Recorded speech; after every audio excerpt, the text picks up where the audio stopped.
Thanksgiving about that play. Oh, man. He's going to get roasted. Maybe home earlier than that. All right, time for Nick to unveil the NBA playoff player pyramid. Field PPP, as my kids call it. They love the playoff player pyramid. Anyway, with 8 teams remaining, Nick, take us through the postseason edition.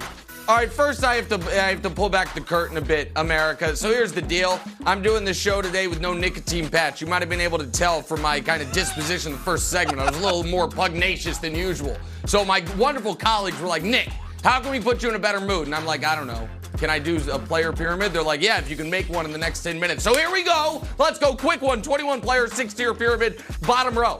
Show you the depth of these great playoff teams.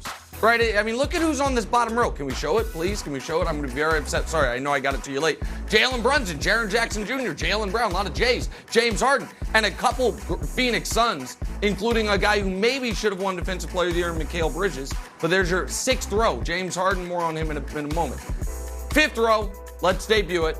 These are players 11 through 15 left in the playoffs. A couple Warriors.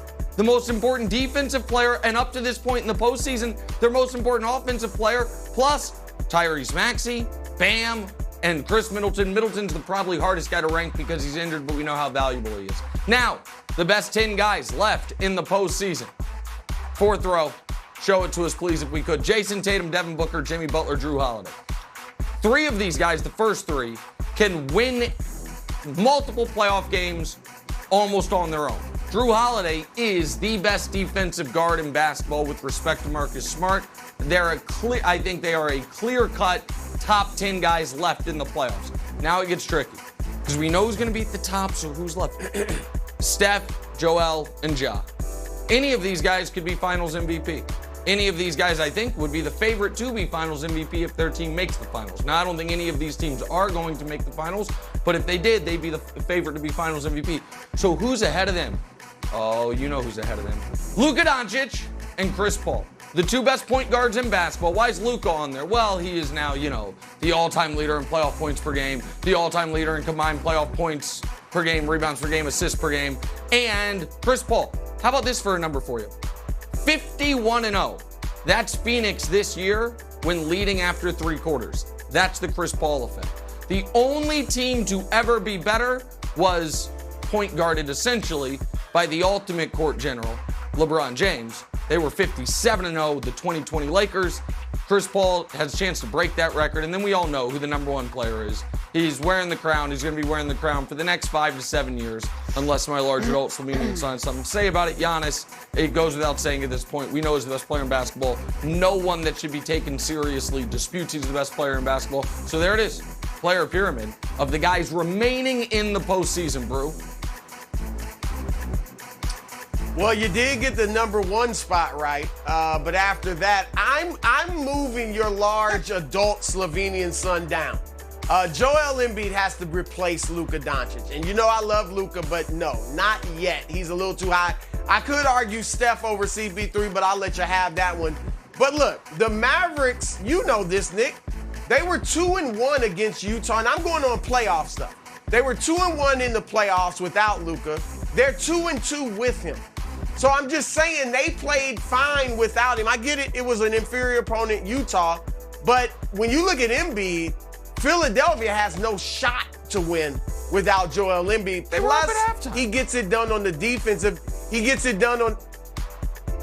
Okay. They lost the game handily. But anyway, Joel Embiid also does it on the defensive end, whereas Luka doesn't. The second point that really stuck in my craw is you got to have Jayson Tatum ahead of Ja Morant. Jayson Tatum just outplayed a guy that some think is the best player in the world, not me or you, but Kevin Durant. Outplayed him on both sides of the ball in the first round, is averaging 28 points in the playoffs, and Ja has been great at times, but up and down. Ja has had 3 of his 7 playoff games, he shot 30% or less. So I would switch Tatum and Ja, and then, of course, Embiid and Luka.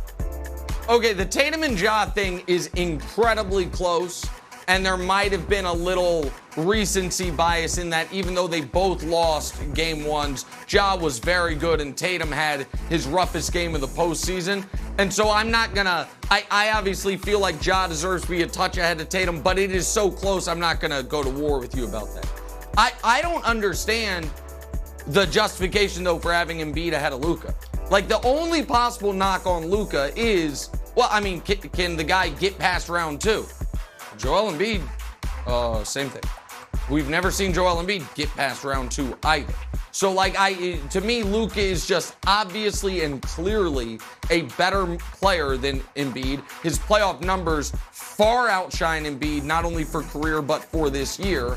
And so that one I do disagree with you on, even though you are 100% right. Obviously, Embiid's defense is a huge part of his value, and you saw it yesterday. And rebounding, by the way.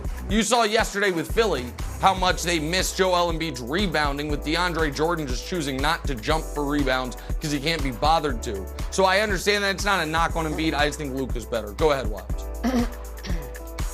Well, you're familiar with the proprietary stat KBet, Kevin's basketball eye test. And when you look at crunch the numbers with KBet, Kevin's basketball eye test, it's similar to your proprietary stat, but just a little bit tweaked. The algorithm is a little bit different. It's like when you're like Google versus like Excite. It's just a little bit different. Yours would be Excite, mine would be Google. In any event, I want to talk about my guy Klay Thompson, because when you look at KBet, Klay Thompson's doing a few things that aren't showing up on the stat sheet. He only had 15 points in that Memphis game, but he had a great defensive stop, kind of got Ja off of his spot. So I'm saying that this should be taken into account for NBet as it is for KBet basketball eye test. Knowing this, Nick, and this is why I think it's important, we talk about Klay's leadership and maturity a lot. Think about Anthony Edwards. Anthony Edwards hit that big shot, and then out of that timeout, he's like, I'm going to get the steal. He obviously went for the steal. It's a bad play. Ja wins the game. In this game, the exact opposite happened. Klay Thompson missed those free throws, put it in the pass, and said, I just got to make a good play, defensive stop here. And he got it done. So this is the type of stuff that KBet really rewards. Basketball eye test, making smart plays, not letting, your missed free throws affect the defensive end. So I just want to put Klay Thompson deserves some sort of spot on your pyramid.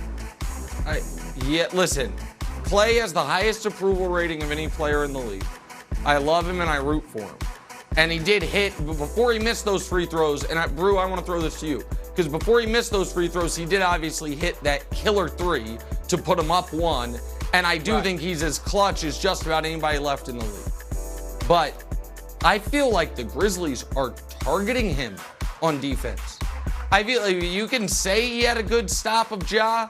I don't know that I totally agree with that, but my eye test says Klay went from being a devastating perimeter defender to a guy that, to me, in game one, looked like he was a step slow repeatedly.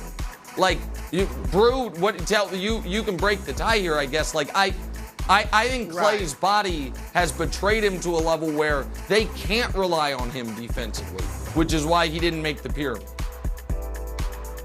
Yeah, there's no doubt that he's not what he was defensively. I mean, people have talked about the shooting. He's kind of, found his shooting touch, and he did late in the season.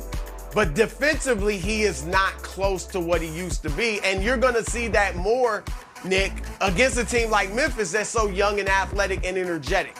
And that's where it's really going to stand out. So, yeah, he definitely is not the same on that side of the ball. Well, my J-Bet says this segment's going long, so we got to move to Nick's NBA medals. Nick, let's hand him out. Big night for Tyler Hero off the bench. Team high 25 points, 7 assists. Heat beat the Sixers, but Hero just missing out on a medal. Nick, which 3 guys did it better? All right, let's go to the bronze medal. We'll go to the Mavs-Suns game. DeAndre Ayton. He was excellent on both ends, 25 and 8. Seemingly easy work for him as the Suns, I don't want to say they ran their offense through him, but he got all the touches he could possibly want, and the Mavs obviously had no answer for him. They're going to need a hell of a lot more from Dwight Powell as the